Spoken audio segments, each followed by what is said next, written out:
What's going on YouTube? Dave back again, and today we're taking a look at some nippers from Gundam Planet. Hope everybody's having a great day. Just picked these up. Thought I'd let you guys know whether I think they're worth the money or not. And the question today is, will they cut it? Alright boys and girls, here we are down to the table, and I wanted to give you guys a quick look of these. I ended up picking these up off of Amazon, and I will tell you that story here in a little bit. Now, these are Gundam Planet branded. These are a single-edged blade nipper for plastic model kits. On the back, you can see some of the information.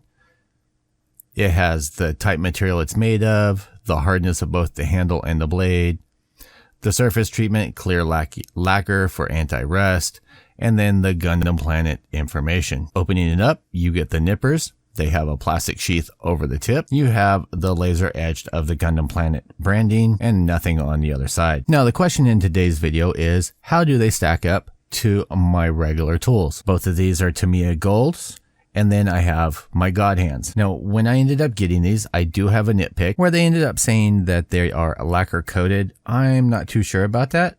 Maybe they are, maybe they're not. They don't really seem like it, but you'll see that there's a set screw in here. You will need a small Allen key. This was actually set too far this way, and I had to tighten it down.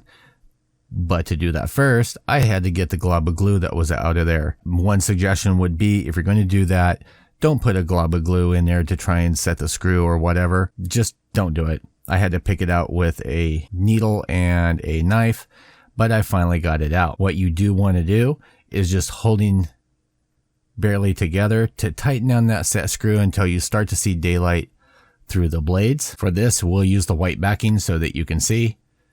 You want to just release that set screw until you can't see whatever your back piece is, and then stop. What that does is that acts like a stopper and keeps you from crimping your blade or damaging your blade. Taking a look at the other side, it is pretty flat. I have tested this on the Lupus over here, and I think they are trying to compete with the God Hands. And I will be honest, they have done a damn good job at it, especially for the price point. One little nitpick I do have, I wish the spring that was in here was a little tougher. I've gotten used to when you go to cut a piece to let go, it doesn't want to release all the way. It kind of hangs up and you just kind of have to do this with it, which is fine, but I like a little more tension in the spring. Now, I did end up doing some work on this. Actually, I ended up using these nippers pretty much solely for building this up.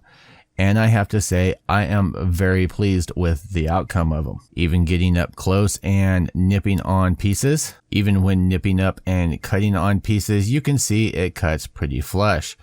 There's a little nib there, but no sanding or such has been done to the nub marks on this. The only thing that I would caution when doing this is it does have a tendency of, if you nip it too close, it will bite into the plastic a little bit. But as you can see, there's not really any white marks from any of the trim points on here, and I am very pleased about that. So all in all, would I add this to my toolkit? Definitely. I'll have to give it some time and see how it ends up doing. Taking a test piece here, and if we take a look at that, you can see it cut it very flush. You do have a little bit of discoloration on there, but it is perfectly smooth as far as the cut, and that's what I've been getting on my pieces. Now, if you notice, if you can see, there's a little divot in the center. So when it's cutting, it's doing this, coming together. I'm not too pleased with that.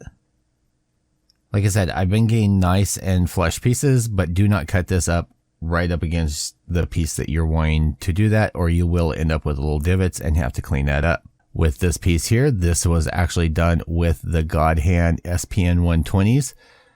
Again, nice and flush cut, but flat pretty much all across the board. With the Tamiya nippers, you can tell that you get a pinch here in the center. Pretty flat, though I have a tendency of, I actually take a file, and I haven't done it with these because these are brand new, but I take a file and I actually flatten out this backside on my Tamiyas. And I forgot to show on the God hands, they are completely flat. Yes, I have snapped the tip off of these, probably on about the 6th piece that I ended up cutting with these. And then I just took a small pair of bolt cutters that I have, and I cut that piece to pretty much match it.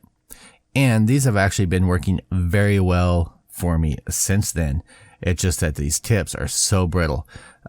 With the God hands, these are actually laser cut, both the front and the back side. So they're not tempered, and it makes them really brittle. Now for the good and the bad.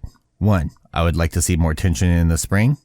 2, if you're putting a coating on here, don't put it over the set screw. That sucks. 3, these are $35 on Gundam Planet. Now, I'm probably going to step on some toes here. I know a few fellow YouTubers that are sponsored by them and go in on a regular basis.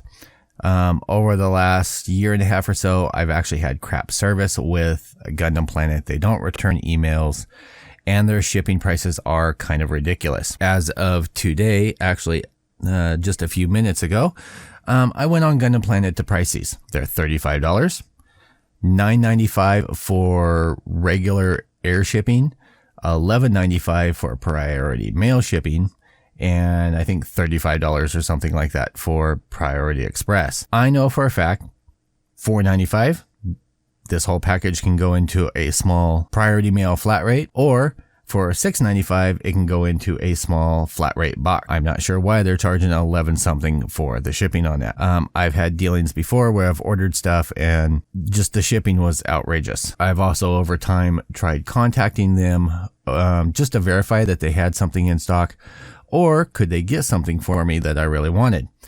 And I get no email response. Now, I understand they have great customer service if you're going in person, you live on the East Coast, they know you, stuff like that, but I've had horrible customer service. So, to the good. I got these, if you keep an eye open on Amazon, these are on Amazon. I got them for $26.95 prime shipped, next day, second day, something like that. So for less than right now when I checked, they're $35 on Amazon prime shipped.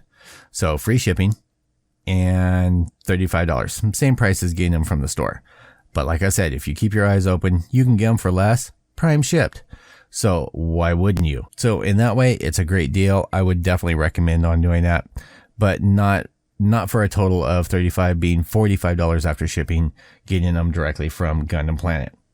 So good concept. I love the nippers.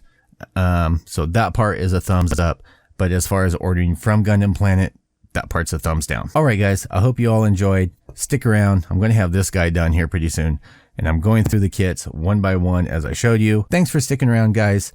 As usual, if you like what you see and you want to see more, click that subscribe button right about there. If you want to see my last video, go ahead and click right about there. As usual, YouTube, thanks for tuning in. I will see you all later. Peace out.